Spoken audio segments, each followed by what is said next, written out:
नमस्कार दोस्तों, स्वागत है आप सभी लोगों का केवल विद दीपक के ऑनलाइन यूट्यूब प्लेटफॉर्म पर। आई होप आप सब लोगों को सीटेट एसएसटी जो पॉलिटिकल लेक्चर आपके चले हुए हैं या एसएसटी के लेक्चर चले हुए हैं, हर वीडियो में आपको मज़ा आ रहा होगा। अगर आपको वीडियो अच्छी लग रही है तो वीडियो को लाइक करें, वीडियो को शेयर करें और इसके अलावा चैनल सब्सक्राइब नहीं कराए तो चैनल को सब्सक्राइब ज़रूर कर दें। और आप अगर मेरे टेलीग्राम चैनल से मेरे से जुड़ना चाहते हैं तो टेलीग्राम चैनल का जो लिंक है मैं अपने डिस्क्रिप्शन में वीडियो के डिस्क्रिप्शन में आपको प्रोवाइड करा दूंगा। वहाँ पर जाकर चैनल को क्लिक करके टेलीग्राम चैनल पर ऐड हो सकते हैं। चलिए शुरू करते हैं सीटेट एसएसटी पॉलिटी लेक्चर 11। आज की वीडियो में पढ़ने वाले हैं इमरजेंसी प्रोविजंस। तो इमरजेंसी प्रोविजंस क्या होते हैं, यानी आपातकालीन प्रावधान। हमारे संविधान के अंदर जो भाग 18 है हमारा, जो आपका पार्ट 18 है, ठीक है, पार्ट 18 के अंदर इमरजेंसी प्रोविजंस के बारे में अच्छे से चीज़ें बताई गई हैं, अच्छी से चीज़ें समझाई गई हैं। और आर्टिकल 352 से लेकर 360 तक जो इमरजेंसीज है हमारी, जो आपके आपातकालीन प्रावधान है, इनको कैटेगराइज किया गया है, इनको अच्छे से डिस्क्राइब किया गया है। तो हमारे जो इमरजेंसी प्रोविजन है इनका पर्पज़ क्या है, तो इमरजेंसी प्रोविज़न का पर्पज़ है देश की सॉवरेनिटी यानी संप्रभुता को बनाए रखना, यूनिटी, इंटीग्रिटी और डेमोक्रेटिक पॉलिटिकल जो ढांचा है उसको स्टेबल रखना। तो ये आपातकालीन प्रावधानों का एक तरीके से पर्पज़ है। इसके बाद बात करें तो आपातकालीन प्रावधान है हमारे इमरजेंसी प्रोविजंस है, ये हमारी संघीय व्यवस्था यानी फेडरल स्ट्रक्चर को इमरजेंसी के अंदर यूनिटरी स्ट्रक्चर में चेंज कर देते हैं। यानी भारत के अंदर जो राज्य और केंद्र का जो मिला जुला संघ चलता है, एक तरीके से जो पावर को डिसेंट्रलाइज के तरीके से यूज किया जाता है, यहाँ पर सेंट्रलाइजेशन ऑफ पावर का खेल शुरू हो जाता है जैसे ही देश के अंदर किसी भी टाइप की इमरजेंसी को लगाया जाता है। बात करें इमरजेंसी की टाइप की, तो भारत में भारतीय संविधान में 3 टाइप की इमरजेंसीज के बारे में चर्चा करी गई है। 3 टाइप की इमरजेंसी कौन कौन सी है, आइए देखते हैं। तो सबसे पहले इमरजेंसी आती है आपकी नेशनल इमरजेंसी। नेशनल इमरजेंसी जो आर्टिकल 352 का हिस्सा है और इसको हम 2 बेसिस पे लगा सकते हैं, एक एक्सटर्नल इमरजेंसी के रूप में, एक इंटरनल इमरजेंसी के रूप में। यानी बाह्य और आंतरिक दोनों ही मामलों में इमरजेंसी को लगाया जा सकता है। दूसरी इमरजेंसी है हमारी प्रेसिडेंट रूल। प्रेसिडेंट रूल यानी हमारा जो आपका राष्ट्रपति शासन कहलाता है, ये आर्टिकल 356 का हिस्सा है। और ये इमरजेंसी जो है स्टेट इमरजेंसी या कॉन्स्टिट्यूशनल इमरजेंसी के नाम से भी जानी जाती है। और तीसरी टाइप की इमरजेंसी जो है हमारी, वो है आपका आर्टिकल 368 के अंदर, जिसको हम फाइनेंशियल इमरजेंसी के रूप में भी जानते हैं, वित्तीय आपातकाल। तो ये आर्टिकल्स हैं आपके जो कि बताते हैं आपके लिए कि कितने टाइप की इमरजेंसी है और कौन सी इमरजेंसी किस आर्टिकल के अंदर आते हैं। तो अब हम 1 बाय 1 इमरजेंसी को देखेंगे और समझेंगे कि किस इमरजेंसी को किस टाइप से लगाया जा सकता है, क्या ड्यूरेशन होती है और कौन इसको इम्प्लीमेंट कर सकता है, कौन इसको रिमूव कर सकता है। अगर नेशनल इमरजेंसी की, तो नेशनल इमरजेंसी जो है आपकी, इसको अप्लाई करने के लिए 2 तरीके से इसको अप्लाई किया जाता है। एक तो पूरी की पूरी कंट्री में, एंटायर कंट्री के रूप में, या फिर only A part of it, यानी भारत के पूरी कंट्री के किसी एक हिस्से में भी नेशनल इमरजेंसी को लगाया जा सकता है। इसके बाद बात करें तो कॉन्स्टिट्यूशन यूज इंटरनल डिस्टर्बेंस। देखिए होता क्या है, नेशनल इमरजेंसी जो है 3 टाइप से लगती है, इंटरनल और एक्सटर्नल। तो ऐसे में जो इंटरनल वाला जो मामला है, इसमें 1975 के अंदर इमरजेंसी लगी थी, जो कि इंदिरा गांधी के द्वारा लगाई गई थी। 22 महीने की इमरजेंसी में जो एक शब्द का इस्तेमाल किया गया था इमरजेंसी को लगाने के लिए, वो था इंटरनल डिस्टर्बेंस, यानी आंतरिक विद्रोह। अब आंतरिक अशांति, आंतरिक विद्रोह या आंतरिक अशांति को यूज करते हुए 75 की इमरजेंसी लगाई गई। तो इसके बाद संविधान के अंदर 44 अमेंडमेंट हुआ, जो कि 1978 में हुआ, और इंटरनल डिस्टर्बेंस संविधान से निकालकर एक नया शब्द ऐड कर दिया गया, आर्म्ड रिबेलियन, यानी सशस्त्र विद्रोह।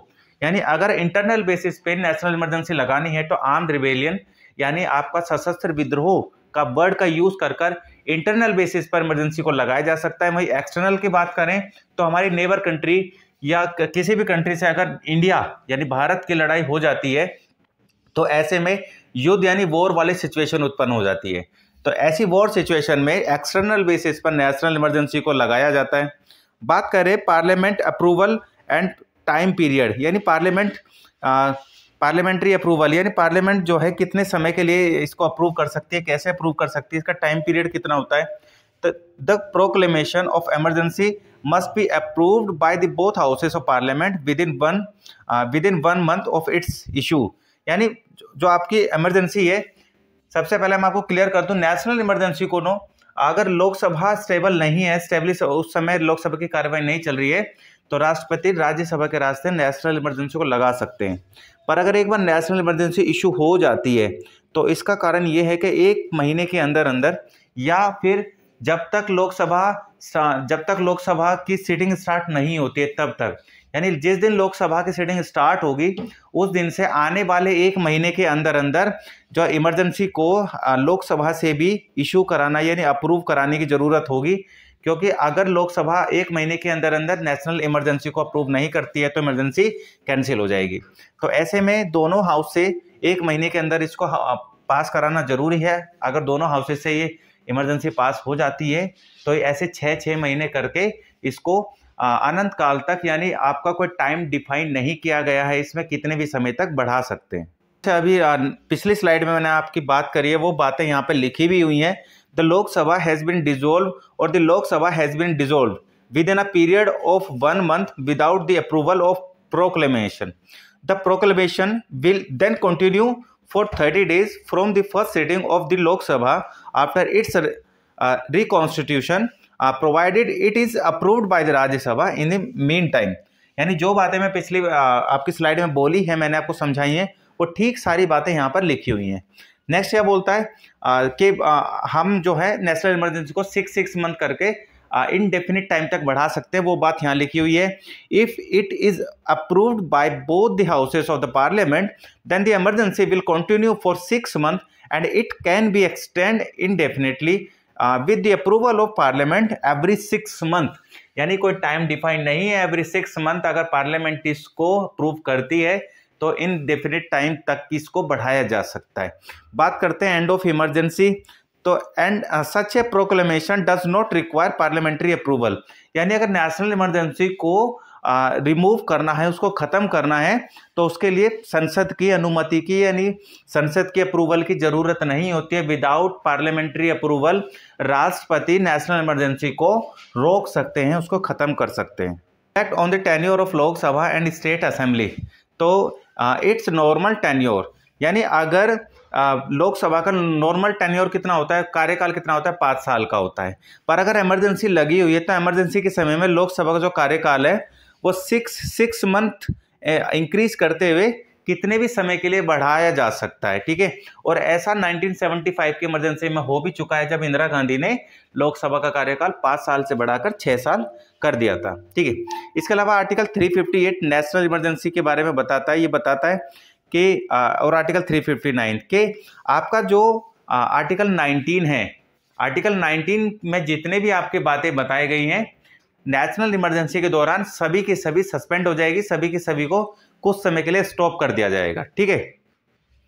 इसके बाद बात करें अनाउंसमेंट। अनाउंसमेंट में मतलब this type of emergency has been impose thrice so far in 1962, 1971 and 1975। यानी भारत में अभी तक 3 बार नेशनल इमरजेंसी को लगाया जा चुका है। पहली 1962, दूसरी 1971 और तीसरी 1975। ये जो 1975 वाली तीसरी इमरजेंसी है ये आंतरिक यानी इंटरनल मामलों पे लगी थी, और बाकी की 2 1962 वाली इंडिया चाइना वॉर के समय लगी थी और 1971 वाली इंडिया पाकिस्तान वॉर के समय लगाई गई थी। प्रेसिडेंट रूल, प्रेसिडेंट रूल यानी राष्ट्रपति शासन। तो राष्ट्रपति शासन आपका आर्टिकल 356 के अंडर में बताया गया है। Centre can take control of the state government under article 356 if the constitutional machinery in the state fails. This is commonly known as president rule. It is also called state emergency and constitutional emergency. यानी president rule को constitutional emergency या state emergency के नाम से भी जाना जाता है। और जब राज्य के अंदर संवैधानिक तंत्र विफल हो जाता है, जब केंद्र यानी राष्ट्रपति स्टेट के अंदर प्रेसिडेंट रूल को लागू कर देते हैं। अब बात करें parliamentary approval and time period president rule को लेकर, तो the declaration of effect of president rule should be approved by the both houses of parliament within 2 months of its issue. यानी इसका कहने का सीधा सीधा मतलब ये है कि जो आपकी प्रेसिडेंट रूल है इसको अगर लोकसभा प्रेजेंट में नहीं है तो राज्यसभा के रास्ते राष्ट्रपति इसको अप्रूव करा के किसी भी स्टेट में इम्पोज कर सकते हैं। पर जैसे ही लोकसभा की मीटिंग स्टार्ट होती है तो 2 महीने के अंदर अंदर उसको लोकसभा से भी पास कराकर उसको 6-6 महीने के लिए एक्सटेंड करा जा सकता है। और मैं आपको क्लियर कर दूं, जो आपका प्रेसिडेंट रूल है इसको 6-6 महीने एक्सटेंड करने के बाद मैक्सिमम 3 साल के लिए, मैक्सिमम 3 years तक इसको एक्सटेंड करा जा सकता है। इसके बाद में ऐसी कोई पावर नहीं जो इसको आगे बढ़ाया जा सके। ठीक है, Lok Sabha is dissolve within 2 months, ठीक है, without approving the proclamation, then the proclamation remain in force for 30 days after the first meeting of the Lok Sabha. यानी अगर लोकसभा के विघटन से पहले, अगर किसी भी कारण से लोकसभा की सिटिंग स्टार्ट होने से पहले आपका राष्ट्रपति शासन लगाया जाता है किसी भी स्टेट के अंदर, तो कंडीशन ये है जैसे ही लोकसभा स्टार्ट होगी तो 30 दिन यानी 1 महीने के अंदर अंदर उसको लोकसभा से अप्रूव कराकर उसको कंटिन्यू करा जा सकता है, नहीं तो आपका जो राष्ट्रपति शासन है वो डिसॉल्व हो जाएगा, वो खत्म हो जाएगा। प्रेजेंट रूल से रिलेटेड कुछ इंपॉर्टेंट पॉइंट्स है, जैसे it can be extend with the approval of parliament every 6 months for a maximum period of 3 years। इसके बारे में चर्चा कर चुके हैं। नेक्स्ट है आपका प्रेसिडेंट और पार्लियामेंट और any other special authority the law made by will remain in effect even after president rule. यानी अगर किसी भी अथॉरिटी ने, पार्लियामेंट ने या किसी भी शासक, प्रशासक ने, एडमिनिस्ट्रेटर ने कोई भी रूल बनाया है तो आफ्टर प्रेसिडेंट रूल यानी प्रेसिडेंट राष्ट्रपति शासन लागू होने के बाद वो जो कानून है वो एज इट इज बने रहते हैं, वो कानून खत्म नहीं होते हैं। ठीक है, इसके अलावा president rule has been impose more than 125 times since 1950। यानी भारत में राष्ट्रपति शासन जो है 1950 में पहली बार लगाया जाता है पंजाब के अंदर, और 1950 से लेकर 2024 तक इसको लगभग 125 बार से ज़्यादा बार लगाया जा चुका है। और सबसे पहले प्रेसिडेंट रूल जो लगाया जाता है वो कहाँ लगाया जाता है? पंजाब के अंदर 1951 के अंदर लगाया जाता है। ठीक है, और भारत में आज सबसे ज़्यादा प्रेसिडेंट रूल अगर कहीं लगा है तो आप बताएंगे उत्तर प्रदेश। उत्तर प्रदेश के अंदर प्रेसिडेंट रूल जो है आपका वो 9 times यानी 9 बार लगाया जा चुका है। अब बात आता है reason for imposition of president rule, यानी किस किस कारण से प्रेसिडेंट रूल को इम्पोज किया जा सकता है। तो number 1, when after the general election no party get a clear majority in the assembly. यानी इलेक्शन के बाद अगर कोई भी राजनीतिक दल बहुमत नहीं लेके आता है, जहां पर त्रिशंकु सरकार बन जाती है एक तरीके से, तब ऐसे में गवर्नर जो है स्टेट का, वो राष्ट्रपति यानी सेंटर से अपना एक तरीके से परमिशन ले सकता है या वहां अप्रूवल ले सकता है प्रेसिडेंट रूल के लिए। इसके बाद में नेक्स्ट है आपका when the majority party refuse to form the government and there is no alliance with a clear majority in the assembly before the governor. यानी जो मेजोरिटी पार्टी है, जो बहुमत दल है, वो सरकार बनाने से मना कर दे, और इसके अलावा जितनी भी आपकी अलायंस जो पार्टीज हैं उनके पास में इतना बहुमत ना हो कि वो सरकार बना पाए, तब ऐसे में राज्य के अंदर राष्ट्रपति शासन इंपोज करा जा सकता है। थर्ड कंडीशन क्या हो सकती है? When the council of minister resign and no other party is willing to form the government और is not in a position to form the government due to lack of clear majority. यानी जो council of ministers हैं वो resign कर दें, और इसके अलावा जो आपके जो ओपोजिशन पार्टीज थी उनके पास में इतनी मेजोरिटी है ही नहीं कि वो नई सरकार के लिए मेजोरिटी जुटा सके, बहुमत जुटा सके, तब ऐसी स्थिति में लोकतंत्र जो ढांचा है वो खराब होता है। तो ऐसे में होगा क्या? स्टेट मशीनरी जैसे फेल हो जाएंगी, तो राज्य के अंदर इस कंडीशन के अंदर भी प्रेसिडेंट रूल लगाया जा सकता है। नेक्स्ट है आपका allegation of misgovernance in the state और corruption against the council of minister और फाइनेंशियल क्राइसिस इन स्टेट। यानी अगर राज्य के अंदर फाइनेंशियल क्राइसिस आ जाए, ठीक है, या फिर जो आपके काउंसिल ऑफ मिनिस्टर्स हैं उसके ऊपर करप्शन के आरोप लगे, तो ऐसी स्थिति में भी राष्ट्रपति शासन अप्लाई किया जा सकता है। नेक्स्ट है आपका फाइनेंशियल इमरजेंसी यानी वित्तीय आपातकाल। फाइनेंशियल इमरजेंसी जो है हमारे संविधान के आर्टिकल 360 के अंदर आता है। Financial emergency is declared when a financial crisis arise in India और एनी ऑफ इट्स एरियाज। यानी फाइनेंशियल जो क्राइसिस है हमारे, वो भारत या भारत के किसी इलाके में अगर आ जाता है, ठीक है, वित्त की कमी होने के कारण, पैसे की कमी होने के कारण लोग अनएम्प्लॉय हो जाएं, जॉबलेस हो जाएं, महंगाई अपनी चरम सीमा पर पहुंच जाए, तब ऐसे में राष्ट्रपति फाइनेंशियल इमरजेंसी को इम्पोज कर सकते हैं। The declaration of financial emergency must be approved by the parliament within 2 months of the date of declaration. यानी जैसे फाइनेंशियल इमरजेंसी लागू की जाती है तो पार्लियामेंट की ये ड्यूटी बनती है कि उसको लागू करने के 2 महीने के अंदर अंदर उसको अप्रूव करे दोनों हाउसेस से। अगर ऐसे में अप्रूवल मिल जाता है तो होगा क्या? आपका जो फाइनेंशियल इमरजेंसी है वो आपकी अनंत काल तक, यानी आपका कोई टाइम लिमिट फिक्स नहीं है, वो लगी रहेगी, ठीक है, जब तक राष्ट्रपति उसको वापस से रिमूव ना कर दे, एंड ना कर दे। नेक्स्ट है आपका, once approved by both houses of parliament the financial emergency will remain in effect indefinitely until it is withdraw. यानी जो बातें मैंने अभी आपसे करी थी कि अगर पार्लियामेंट एक बार इसको अप्रूव कर दे 2 महीने के बाद में, तो इसको दोबारा अप्रूवल की जरूरत नहीं होती है जब तक राष्ट्रपति इसको वापस ना ले लें। नेक्स्ट है आपका, a resolution approving the declaration of the financial emergency can be pass by the other house of the parliament by a simple majority. यानी फाइनेंशियल इमरजेंसी को अगर लागू करना है दोनों हाउसेस से, अप्रूव कराना है, तो सिंपल मेजोरिटी यानी 50% प्लस 1 वोट के साथ में दोनों ही हाउसेस इसको पास कराकर इसको अनंत काल के लिए, इनडेफिनिट टाइम के लिए बढ़ाया जा सकता है। नेक्स्ट हम देखेंगे इसके अंदर सीएजी। सीएजी यानी भारत का नियंत्रक और महालेखा परीक्षक यानी controller and auditor general of India. तो constitution of India provide for the independent post of controller and auditor general of India. ठीक है, हमारा जो संविधान है उसके अंदर आपका इंडिपेंडेंट पोस्ट के लिए बताई गई है आपकी सीएजी की, और सीएजी जो है आपका सेंटर का पार्ट है, यानी आपके पार्ट 5 के अंदर में आता है। अगर आपसे पूछ ले जाए सीएजी संविधान के किस पार्ट का हिस्सा है, तो आप बताएंगे पार्ट 5 का हिस्सा है। ये आर्टिकल 18 जो है ये मिसप्रिंट है इसके अंदर, तो आप इस चीज़ पे ध्यान न दीजिएगा। नेक्स्ट है आपका appointment and tenure. The controller and auditor general is appointed by the president. यानी भारत में सीएजी जो आपके कैग है, भारत के नियंत्रक और महालेखा परीक्षक, ये होते क्या हैं? तो ये होते हैं आपके जो आपका भारत सरकार है, भारत सरकार के ये अकाउंटेंट होते हैं। ठीक है, भारत सरकार के क्या होते हैं? ये अकाउंटेंट होते हैं। तो इनका काम क्या होता है? भारत सरकार का जो भी पैसा होता है, जितना भी एक्सपेंडिचर होता है, तो उसको एक तरीके से ऑडिट करना, उसको देखना कि जितना भी एक्सपेंडिचर हो रहा है वो सही जगह हो रहा है या नहीं हो रहा है। तो हमारे जो सीएजी है इनको अपॉइंट कौन करते हैं? इनको अपॉइंट करते हैं भारत के राष्ट्रपति। सीएजी का जो टेन्योर यानी कार्यकाल होता है वो 6 साल या 65 साल, इन दोनों में से जो भी ज्यादा हो जाए वो एक्सेप्ट होता है।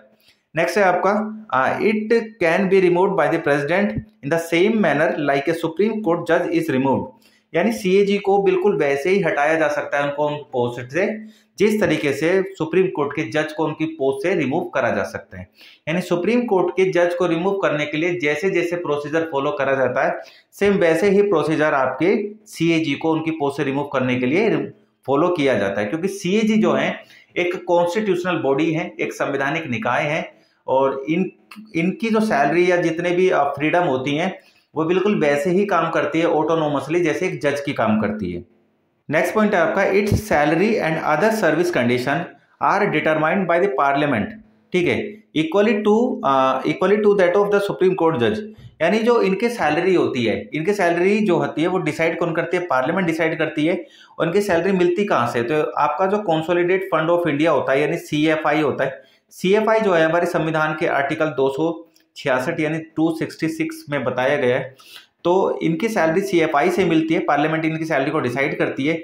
इसके अलावा इनकी सैलरी किसके बराबर होती है? तो आप बताएंगे सुप्रीम कोर्ट के जज के बराबर सीएजी की सैलरी होती है। तो सुप्रीम कोर्ट के जज की सैलरी कितनी होती है? 2.5 लाख रुपए। तो 2,50,000 रुपए सीएजी की सैलरी होती है, और इतनी ही सीएजी की सैलरी होती है, और इतनी सैलरी आपके सुप्रीम कोर्ट के जज की होती है। All salary allowances and pension of CAG will be paid and the consolidated fund of India, जिसके बारे में हम ऑलरेडी बात कर चुके हैं अभी आर्टिकल 266 में। सीएजी की सैलरी हो, अलाउंस हो, पेंशन हो, सभी कहाँ से मिलते हैं? कंसोलिडेटेड फंड ऑफ इंडिया से। सीएजी की पावर्स एंड ड्यूटीज की बात करें तो he audits all expenditure account from the consolidated fund of India, the consolidated fund of each state and each union territory where there is a legislative assembly. यानी भारत के जो CAG हैं, जो CAG की ड्यूटी है वो क्या है? पावर के जो सेंटर की कंसोलिडेटेड फंड ऑफ इंडिया है, या स्टेट की जो कंसोलिडेटेड फंड्स हैं, या यूनियन टेरिटरी के जो कंसोलिडेटेड फंड्स हैं, इनका ऑडिट करना, इनकी जांच करना, ये इनकी ड्यूटी है। इसके अलावा जो public assistance, public offices, public जो आपकी कंपनियां हैं, जो आपका गवर्नमेंट रिकॉग्नाइज कंपनियां होती हैं आपकी, एनटीपीसी, भेल, गेल, सेल, ठीक है, भारत पेट्रोलियम, हिंदुस्तान पेट्रोलियम, इनकी खातों की भी जांच करना, इनके अकाउंट्स का ऑडिट करना भी आपका सीएजी का ही वर्क है। अब सीएजी अपनी पावर का इस्तेमाल कैसे करते हैं भाई? तो इसमें क्या लिखा हुआ है? He audit all trading, manufacturing, profit and loss accounts balance sheets and other subsidiary accounts of any department of central and state governments, यानी किसी भी सेंट्रल या स्टेट गवर्नमेंट से रिलेटेड किसी भी डिपार्टमेंट में ट्रेडिंग, मैन्युफैक्चरिंग प्रोफाइल्स होते हैं, लॉस अकाउंट्स होते हैं, बैलेंस शीट्स होती हैं, इन सभी का क्या करना है, सब्सिडीज का क्या करना है, एक तरीके से ऑडिट करना है। He submit the report relating to the accounts of centre and state government to the president and governor who lays it before the parliament and legislature. तो इसमें क्या बताया गया, इसमें बताया गया है कि जो सीएजी है वो अपनी रिपोर्ट जो है वो किसको सौंपते हैं, वो अपनी रिपोर्ट सौंपते हैं। अगर सेंटर की रिपोर्ट है तो प्रेसिडेंट को सौंपेंगे, और स्टेट से रिलेटेड रिपोर्ट है तो गवर्नर को सौंपेंगे। और बात इसके बाद में रिपोर्ट लेने के बाद में तो प्रेसिडेंट और स्टेट के गवर्नर करते क्या है, जो प्रेसिडेंट है तो संसद के पटल पर इस रिपोर्ट को पेश करते हैं। वैसे स्टेट के गवर्नर जो होते हैं आपके विधानमंडल के पटल पर इस रिपोर्ट को पेश करते हैं। और सारी बात जो है किस में लिखा हुआ है, आर्टिकल 151 के अंदर। नेक्स्ट है आपका he serves as a guide, friend and mentor of the public account committee. जो आपकी लोक लेखा समिति होती है, पब्लिक अकाउंट कमेटी होती है, सीएजी जो होते हैं इसके गाइड, इसके फ्रेंड और इसके मेंटर के रूप में काम करते हैं। एग्जाम में कई बार आता है पब्लिक अकाउंट कमेटी का फ्रेंड, गाइड और मेंटर कौन है, तो आप बताएंगे सीएजी है। नेक्स्ट है आपका the auditor general is agent of parliament and audit and expenditure through him, in this way he is responsible only to the parliament. यानी जो सीएजी है वो पूरे तरीके से किसके प्रति जिम्मेदार हैं, रिस्पॉन्सिबल है, तो आप बताएंगे पार्लियामेंट के प्रति जिम्मेदार हैं। और इनका काम क्या होता है, the auditor general is agent of parliament, यानी पार्लियामेंट इन संसद के ये एजेंट है, और इनका काम है जितना भी एक्सपेंडिचर हो रहा है उसको क्या करना है, ऑडिट करना है। भारत में सीएजी की जो पोस्ट है वो आपका जो ड्यूरिंग ब्रिटिश एरा के दौरान इसको स्टैब्लिश किया जाता है। पर जो सीएजी का ऑफिस है इसको 1968 में एक ऑडिट बोर्ड बनाया जाता है जो कि सीएजी का ऑफिस के रूप में काम करता है। ठीक है, तो जो आपका ऑडिट बोर्ड है सीएजी के जो ऑफिस के रूप में काम करता है, इसको कब स्टैब्लिश किया गया, तो आप बताएंगे 1968 के अंदर। मोस्ट पावरफुल पोस्ट में एक पोस्ट आपकी अटॉर्नी जनरल ऑफ इंडिया की है, जिसको भारत का महान्यायवादी भी बोला जाता है। ठीक है, तो provision for the post of attorney general of India has been made in the constitution, he is a highest law officer of the country. यानी भारत के अंदर हाईएस्ट लॉ ऑफिसर किसको बोला जाता है, तो आप बताएंगे ऑडिटर जनरल ऑफ इंडिया, यानी आपके भारत के जो महान्यायवादी हैं। इनकी जो जानकारी है वो किस आर्टिकल में मिलती है, संविधान के आर्टिकल 76। तो एग्जाम में कई बार आता है कि राष्ट्रपति जो है ऑडिटर जनरल ऑफ इंडिया की नियुक्ति किस आर्टिकल का इस्तेमाल करके करते हैं, तो आप बताएंगे आर्टिकल 76। या आर्टिकल 76 में क्या लिखा हुआ है, तो अटॉर्नी जनरल ऑफ इंडिया के अपॉइंटमेंट लिखी हुई है, या अटॉर्नी जनरल ऑफ इंडिया के अपॉइंटमेंट करते कौन है, तो आप बताएंगे प्रेसिडेंट ऑफ इंडिया करते हैं। तो इसके बाद में हम बात करें अपॉइंटमेंट से टेन्योर्स की बात कर लें, तो attorney general of India is appointed by the president, जो कि ऑलरेडी हम बात कर चुके हैं।